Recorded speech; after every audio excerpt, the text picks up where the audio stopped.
जब देश को बांटने की कोशिश कर रहे थे तो यही दिल्ली की जामा मस्जिद पे, शाही जामा मस्जिद पे मौलाना आजाद ने सीढ़ियों पर कहा कि ऐ मुसलमानों, ये तुम्हारा देश है, तुम्हारे आबा अजदाद का देश है, यहाँ हमारी कुर्बानियां लगी है, हमारा खून गुना है, ये तुम्हारा देश है, कोई तुम्हें इस देश से बाहर निकाल नहीं सकता। तुम पाकिस्तान में जाओ, वहाँ हमेशा मुजाहिद मुहाजिर बन के रहोगे, ये देश तुम्हारा है, तुम्हारी अस्थियां भी यहीं उठेगी, तुम्हारी मिट्टी भी यहीं दी जाएगी, तुम्हारी कब्रें भी यहीं होगी, जहाँ हमारे आबा उस्ताद की कब्रें हैं हमारी भी कब्रें यहीं रहेगी। उन जामा मस्जिद के उन तारीखी उन बातों को भी, मौलाना आजाद की उन कुर्बानियों को भी याद रखना चाहिए।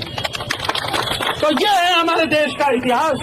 हमें सब तरफ नजर दौड़ानी पड़ेगी।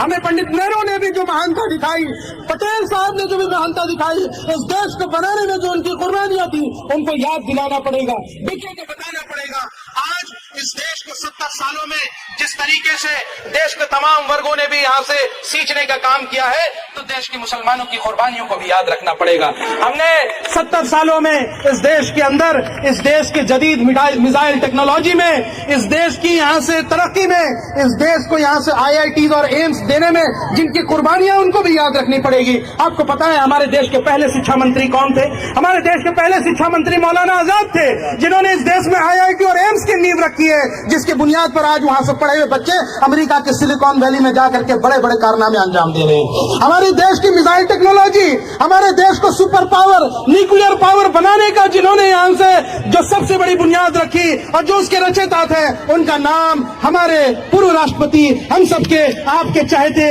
APJ अब्दुल कलाम को भी याद रखना चाहिए। ये कुर्बानियां हैं, लाखों हजारों की तादाद में इस देश के अंदर जो बनाने का काम किया है, सभी वर्गों ने किया है, उनको याद रखिए, उनको भुलाना नहीं है। ये देश